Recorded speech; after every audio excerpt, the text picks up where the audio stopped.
Oulun yliopisto. Täällä elää yksi Suomen uhanalaisimmista lajeista, vakauros, Vacaamus masculum.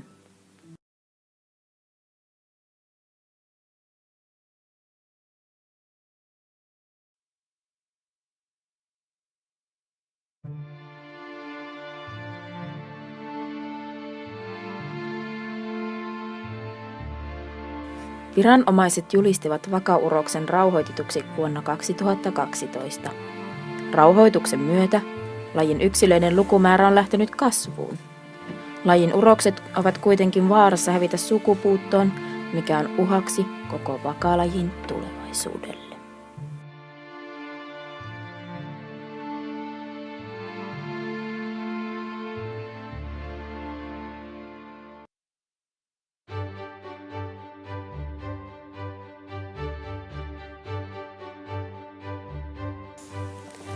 Tuukka liikkuu kahden elinympäristönsä, kodin ja yliopiston väliä pyöräillen ympäröivistä olosuhteista riippumatta. Viime vuosina eräät tutkijat ovat tehneet äärimmäisen harvinaisen löydön. He ovat havainneet vakauroksilla käynnissä olevan evoluution. Tämä ilmiö on erittäin harvinainen etenkin näin kookkailla maanisäkkäillä. Vakaurokset ovat yhä enenevässä määrin alkaneet liikkua elinympäristönsä välillä käyttäen linja-autoa. Tutkijoiden mielestä ilmiö johtuu urosten elämäntyylin kiireellistymisestä. Tutkimuksissa on vuosien aikana havaittu urosten stressitaso. Selviytyäkseen vakaurokset ovat kehittäneet menetelmän alentaa stressitasojaan. Tässä näette Tuukan kehittelevän metodin. Tutkijat ovat alkaneet kutsua tätä termillä tehdä tuukat. Ollille ja Eetulle on ominaista selviytyä luennoilla, kahvin ja älypuhelimien voimin.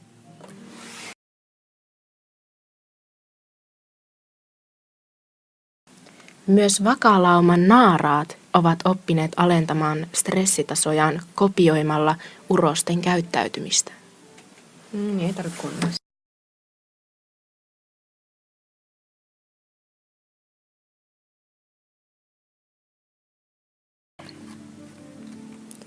Jo urosten läsnäolo riittää kuitenkin pitämään naaraat valppaina.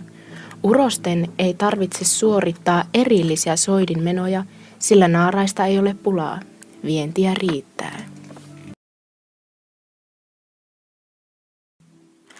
Urokset hankkivat monipuolisen ravintonsa vakituisesta ruokailupaikastaan, Snellmaniasta. Usein ruokapaikalla on havaittavissa kamppailua ravinnosta, sillä jonot ovat pitkät. Tuukan käytös poikkeaa tässäkin tapauksessa lauman muiden urosten käyttäytymisestä. Lauman muiden urosten odotellessa Tuukka nauttii hitaasti salaattisaaliistaan.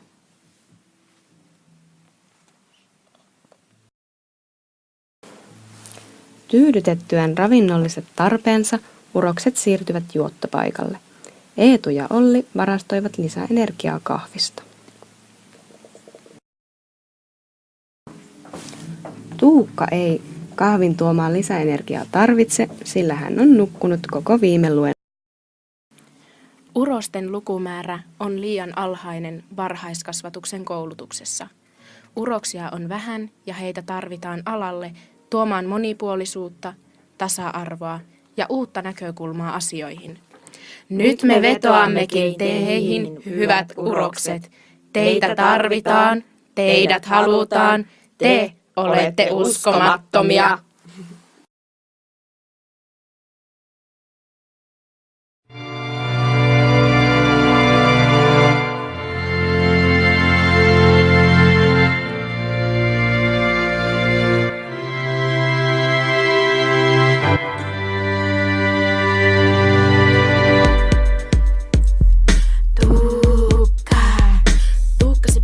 Kouluun tulee, silloin posket ja ihanat huulet.